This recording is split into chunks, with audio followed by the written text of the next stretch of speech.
to Wine Library TV. I am your host, Gary Vaynerchuk, and this, my friends, is the Thunder Show, aka the internet's most passionate wine program, and I am super pumped. Laid Back Friday. I'll go over there for a second, Mott. I'm throwing a curveball for you. There's a bat over here. I don't know if you see this. Laid Back Friday couch. It's here. I don't know. I mean, I'll bring it back. I promise. I don't know. I missed the Thunder seat. I think that's what it is. You know, tough to crush it. On the laid back. Actually, I love the Laid Back Friday couch, but I'm here. Four wines, mixed bag. Little Pinot Gris action in the Finger Lakes. Dr. Frank always gets the juices flowing. Vermentino, very interesting grape variety I want to talk about on the show. A nice little Chardonnay that a couple people have been telling me is awesome. Cute little package. And a Pinotage, Kanonkop. We've been doing several vintages of this, Mott. And so we'll do that in a minute. But first, reading your comments. Ben from Boston says, I was late to work today. You seemed more embarrassed than I did, though at least I didn't have to have poopy citrus pea juice in my mouth when I showed up. Ben, yesterday's show was tough. Those two wines were brutal. The Essential Cowboy says, please do us a favor and level your camera and shoot down rather than up. It will make your production look so much more professional. No comment on the content because I don't know jack about wine. That is all. Cowboy, E-Cowboy, I respect that. You know, it's not a strength of mine. I'll try to do better on the production value. We've never been a real production house. We're a pretty basic gang. But I understand, I respect it, and I'll keep that in mind as I use the flip cam. Phil G says, those wines made me so sad, I can't even answer the question of the day. Phil G, I appreciate it. And Sonic Paul said, come on, Gary. Quote unquote, Suave is a grape that gets overlooked. Not crushing it on the wine knowledge there, are you? And several other people mentioned this. Clearly, I don't know, I was maybe not in the zone. I said Suave is a grape instead of, predominantly it's Gardenia. I understand the mistake there. I actually have to look back, but clearly like 6 people commented. I'm sorry about that mistake yesterday, referencing Suave as a grape. Just happens once in a while. Your brain kind of, it happens. Listen, it's the first time I've been called out on a hardcore fact after 700 episodes. I think there's been 3 or 4 others, but I'll take it. Not perfect, but made up for partially with the face you made on wine number 3, but seriously, how many people are watching this? And only one other comment mentioned the existence of the love. Oh, I didn't even read him all the way through. The Gardenia grape variety, it boggles the mind. You're right, Sonic Paul. I have a responsibility to come through with the correct knowledge, and I apologize for that. Messed it up, and won't let it happen again. Dr. Frank, 2006 Pinot Gris from the Finger Lakes, $12 US, 12% alcohol, $15 US. All right, let's see what's going on here. Dr. Frank is the baller of the Finger Lakes. A lot of people think about Riesling when they think about the Finger Lakes, New York. Well, I almost said city, New York State. But this is a Pinot Gris play. I'm excited about this. It has some great color, very golden, little sniffy sniff.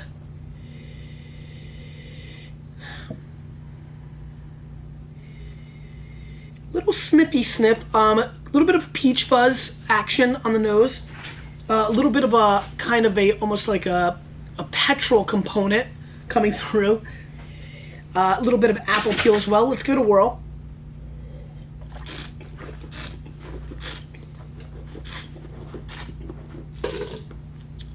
Very dry, extremely dry actually. A little minerality there. I like the back end, almost chalky. Good acid, really friendly for foods with a little fat, shellfish, things of that nature.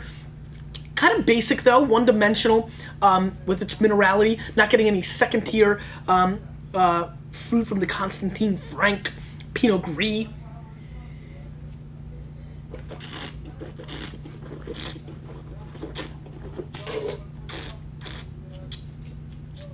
Yeah, just got like a sour pear component on the back end. It's okay, 86, 85 point wine. Nothing great, nothing horrible. A little heat on the back, not too bad though. But still, the majority of Pinot Gris I'm having out of Oregon or the Alsace tend to be a little bit more to my liking of my palate. So, not horrible. Fair score. Average of the run stuff. It's kind of where it's at. Let's move on. Guado al Tasso. Vermentino, 2006 from Bulgaria. Vermentino, 86 points. Wine Spectator, $20. On paper, that's kind of Sad. Vermentino's a very late ripening grape. A lot of studies have shown that it's linked to Malvasia. It has Spanish origins. That's where we first saw it from, but really it's making its name in Bulgaria and other places within Italy at this point. Very interesting grape variety. Let's give this a sniffy sniff. Rubber glove. Come on, smell this. I mean, this smells like the inside of like a doctor's rubber glove. Little like, not like the blue racquetball, but like the pink super bouncy ball. Do you get that rubber? Yeah, it's rubbery. Like a rubber band. A little bit of matchy too. A little sulfury kind of action going on as well on the nose. Very, very overwhelmed by this wild rubber component. Let's give it a whirl.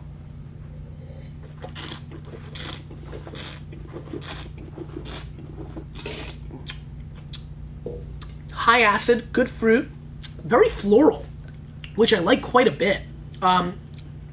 Dandelions. What is that flower that looks like it has like a cat's face in it? Iris? Iris? I think so. I think so. I used to buy those all the time for my mom when they had like plant day at school and you buy for your mom. It smells a little bit like that, tastes a little bit like that. I bit one or two. Very floral on the palate. Let me give it one more shot.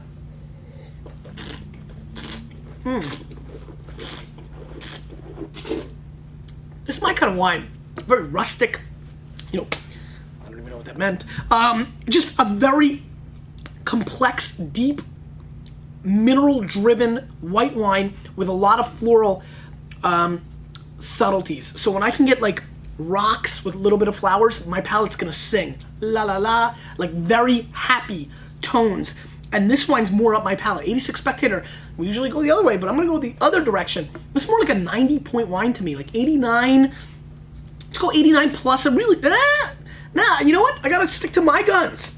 This will be a wine that will be a little bit in the minority. I think some of you will go out and now try it, because I know when I score a wine of 90, I appreciate, I'm humbled by that. Go out and try it. Curious to see what you guys think. I think this is a 90-point wine. I really like it. This is the kind of wine I gravitate towards. Just that whole different Italian white scene that I like so much. No fake sugars. No, just terroir. The land is speaking to me. Just I can feel like a cow took a dump on this vineyard, and I'm happy about it. There's no, what I mean by that is it's not poopy-like, but it's just real, right? They just pick the grapes and do their thing, and there's no magic Wizard of Oz bullcrap going on in the vineyard. I like that about this wine. It tastes that way, which comes from a big winery, from the Ethnori kind of conglomerate, St. Michel Wines. So this is far from a little family hippie it out kind of organization, but I like how hippies now high five. But more like hippie it out.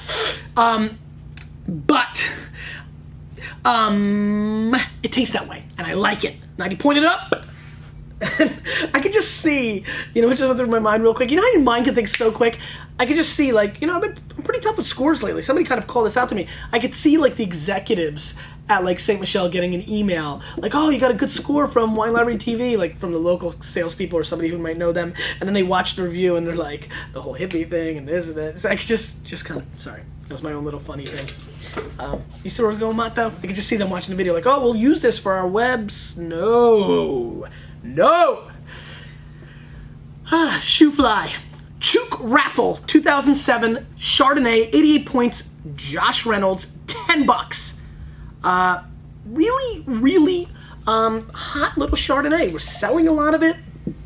I was looking at searches on WineLibrary.com, and by the way, somebody sent me an email. I want to know. This is gonna be the question of the day. Somebody sent me an email saying, why don't you ever do a free shipping code or a discount for Wine Library TV viewers for WineLibrary.com?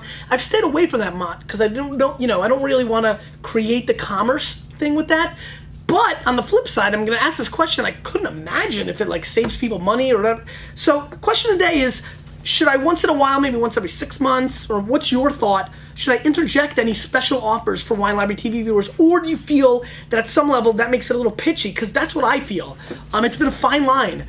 I don't feel pitchy pushing my book, but this is the retail side of things, so it gets a little weird for me. But this guy kind of made me think about it a little bit different. He's just really please. He was being nice about it, and just sure he wanted to save a buck, but Chris from St. Louis, you know, you might have a point. So what do you think? That's the question today. All right, sniffing. God, a lot of burnt, rubbery kind of things going on today. I thought this was going to be more of a fruit play, but this is more of a burnt BMX tire kind of thing. What I always refer to. Kind of like a old, you know, fireplace kind of thing. Let's give it a whirl. Very interesting. I get a little bit of a melon component. I also get a little bit of a star fruit kind of play. Interesting nose. It's evolving a little bit as well. Little burnt wood kind of thing. Let's give it a whirl.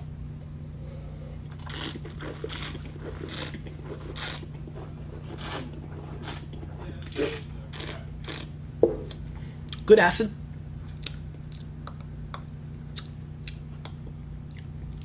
Very, I almost said it tastes like chicken. I'm not kidding. It's very, interesting, actually. It does have, like, almost like chicken.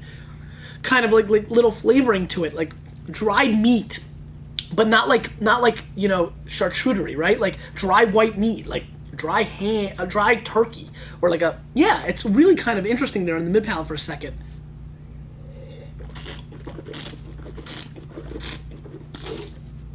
This is not your average Chardonnay.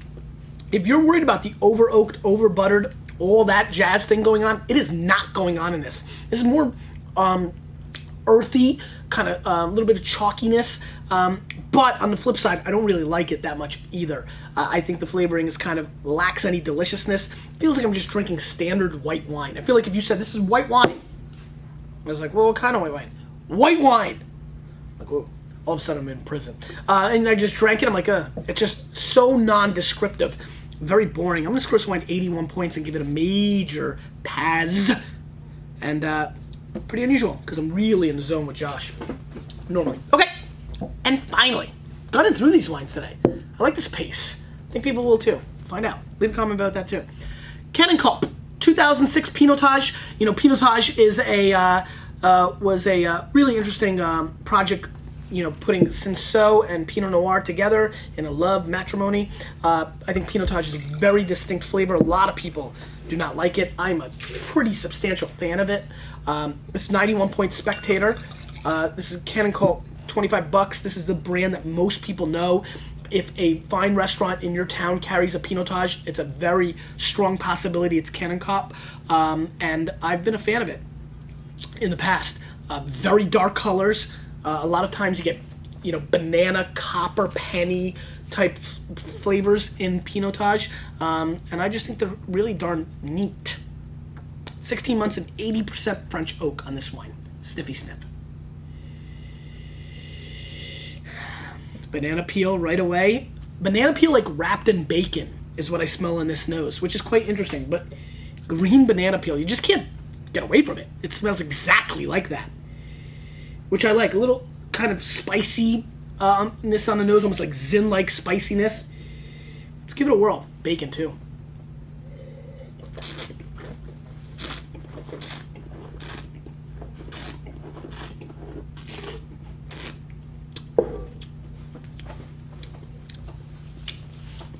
Tastes like if you took a plum and you took a banana and went like that, it fell, and then you took a little bacon bits and you ate that.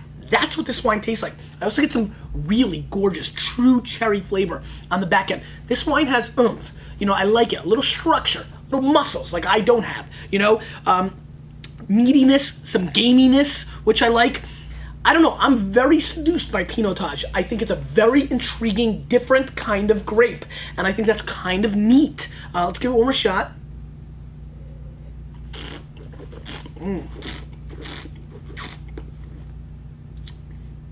This is one of the better ones, too. I like this. This is a little smoother, a little more polish, a little more action from Kanonkop. I don't know why I moved. I'm going to go 90 plus points on this. I like this a lot. I think the Spectator nailed it. You know what? Spectator, 91 points. Very good wine, 25 bones. Go out and find some Kanonkop 2006 Pinotage. I think it's worth for you to at least figure out if you like the varietal. It's very distinct, and if you like it, like my palate does, you get into a very, very interesting place. This wine will last for about 7 to 12 years. Really goes well with steaks and burgers and just a variety of foods. It's a very flexible comfort food. Would go really well with this, and I really like it. I really like it, man. Big congratulations to my little brother, AJ Vaynerchuk, who is graduating from Boston University this weekend, Mott. I'm very excited about that. AJ and I are starting a company together, VaynerMedia, consulting company. That should be a lot of fun. Please pick up Crush It. Mott, link that up. Mott, just keep linking up Crush It. I want to sell 1 million copies, so got to do something. And answer that question today from, be interested to see what you guys think. Guys, I'm pumped. I don't know. It's nice to do this for you guys, and I appreciate. And oh, those buttons up above. Share the love every time, please. Hardcore Vaniacs, do me a favor, please. Every time a new episode goes up, feel free to tweet it out. Let the world know. Let them catch the show. We are expanding palates, and most of all, you. With a little bit of me, we are changing the wine world.